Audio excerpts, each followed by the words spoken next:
গঙ্গাসাগর থেকে ফেরার পথে পুণ্যার্থীদের নিয়ে আজকে গেল ভেসেল। মুড়িগঙ্গার উপর গভীর রাত থেকে আজকে ভেসেলের যাত্রীরা চড়ায় আজকে রয়েছে ভেসেল। এনডিআরএফ এর দুটি টিম বোট নিয়ে যাত্রীদের উদ্ধারের কাজ চালাচ্ছে।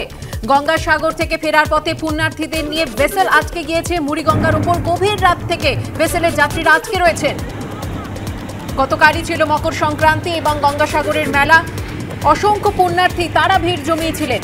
তারপরই যেমনটা জানা যাচ্ছে ফেরার পথে পুণ্যার্থীদের নিয়ে আজকে গেল ভেসেল মুড়িগঙ্গার ওপর গভীর রাত থেকে যাত্রীরা আজকে রয়েছেন ভেসেলের মধ্যে। 10 দিন পার অন্তরালে থেকেই হাইকোর্টে সন্দেশখালীর বেতাজ বাদশার আবেদন। মামলায় যুক্ত হতে চেয়ে আইনজীবী মারফত হাইকোর্টে আবেদন শেখ শাহজাহানের। আত্মসমর্পণ করছেন না কেন? শেখ শাহজাহানের আইনজীবীকে প্রশ্ন বিচারপতি জয় সেনগুপ্তর। কেন আত্মসমর্পণ করছেন না শেখ শাহজাহান? মূল অভিযুক্ত শেখ শাহজাহানকে গ্রেফতার করে বিচার দিন। রাজ্য এখনো নেজার থানার তদন্তে ভরসা রাখছে কি করে? পুলিশি তদন্ত নিয়ে প্রশ্ন তুলে রাজ্যকে বললেন বিচারপতি। সন্দেশখালী কাণ্ডে পুলিশের এফআইআর এর সত্যতা নিয়েও প্রশ্ন হাইকোর্টে। হামলার দিনের ঘটনায় এখনো পর্যন্ত মূল অভিযুক্তকে গ্রেফতার হয়েছে? রাজ্য সরকারের আইনজীবীর কাছে জানতে চাইলেন বিচারপতি জয় সেনগুপ্ত। এখনো পর্যন্ত 4 জনকে গ্রেফতার করা হয়েছে। কোর্টে বললেন সরকারি আইনজীবী 1000 জনের মধ্যে 4 জন গ্রেফতার হয়েছে, তাই তো? অভিযোগ পাওয়ার পর কি রাজ্য পুলিশ শেখ শাহজাহানের বাড়িতে ঢুকেছিল? বাড়ি থেকে শেখ শাহজাহানের উস্কানির অভিযোগ, অথচ পুলিশ বাড়িতেই ঢুকলো না। ভেতরে না গেলেও 3 বার শেখ শাহজাহানের বাড়িতে পুলিশ যাওয়ার দাবি সরকারের। বাড়িতে না ঢুকেই শতপ্রণোদিত এফআইআর। বাড়ি সিল করা হয়নি কেন? খুনের চেষ্টার ধারায় মামলা রুজু হওয়া উচিত ছিল। কড়া মন্তব্য বিচারপতির। পুলিশের কাছ থেকে কেস ডায়েরি তলব। কাল ফের হাইকোর্টে শুনানি।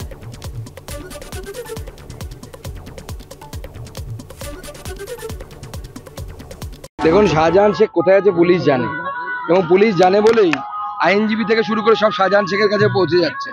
খাওয়া দাওয়া পৌঁছচ্ছে, আর অনেক কিছু পৌঁছচ্ছে। আমাদের কাছেও তো খবর পৌঁছয়। শাহজাহান শেখকে পুলিশই লুকিয়ে রেখেছে, এবং তৃণমূল কংগ্রেসের নেতাদের কথাই লুকিয়ে রেখেছে। পুলিশ ধরতে না পারলে বলে দিক, কেন্দ্র সরকার ব্যবস্থা করে নেব। একটা ঘটনা ঘটেছে, যে ঘটনার পেছনে বিজেপি নেতাদের লাগাতার প্ররোচনা, এজেন্সির চূড়ান্ত পক্ষপাতিত্ব এবং পক্ষপাত দুষ্ট আচরণ। কোনো অভিযুক্ত তাঁরও আইনি অধিকার আছে, ফলে সেই বিষয়গুলো কোর্টে চলছে। যে পুলিশ খড়ের গাদা থেকে একটা ছুঁচ বার করে আনতে পারে, সেই পুলিশ গত 10-12 দিন হয়ে গেল এখনো পর্যন্ত ভিডিওতে যাদের ছবি দেখা গেছে তাদের ধরতে পারলো না। তাদের মাথায় শেখ শাহজাহান ধরতে পারলো না। অপদার্থ পুলিশ, নাকি পুলিশকে অপদার্থ করে রেখেছে পুলিশ মন্ত্রী? তার হয়ে কোর্টে ইতিমধ্যে হাজির হয়েছেন আইনজীবীরা। মকর সংক্রান্তিতে লেক কালীবাড়িতে বিশেষ পুজো হলো।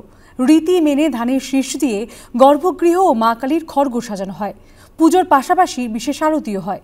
পুজো দিতে এসেছিলেন অনেক মানুষ।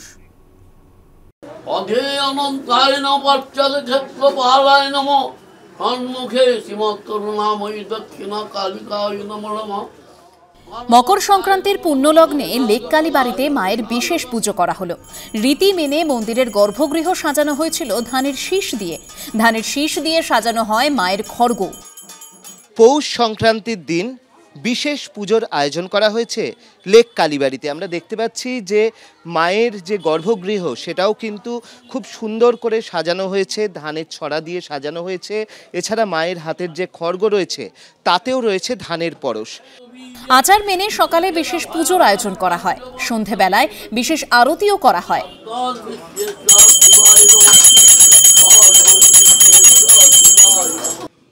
পৌষ সংক্রান্তির আর এক নাম হচ্ছে মকর সংক্রান্তি। এই পবিত্র তিথিতে সূর্য মকর রাশিতে প্রবেশ করেন। শুরু হয় উত্তরায়ণ। বিশ্ব এই দিনে তিনি ইচ্ছামৃত্যু বরণ করেন। অশুভ শক্তির বিনাশে এই তিথিতে শুভ শক্তির প্রতিষ্ঠা হয় বলে বিশ্বাস করেন অনেকেই। পশ্চিমবঙ্গে এই সময় নতুন ফসলের উৎসব অর্থাৎ পৌষ পার্বণ উদযাপিত হয়। মকর সংক্রান্তির বিশেষ পুজোকে কেন্দ্র করে প্রতি বছরের মতো এবছরেও মন্দিরের গর্ভগৃহের পাশাপাশি সেজে উঠেছিল লেক কালীবাড়ি। বিশেষ পুজো উপলক্ষে লেক কালীবাড়িতে এসেছিলেন বহু ভক্ত।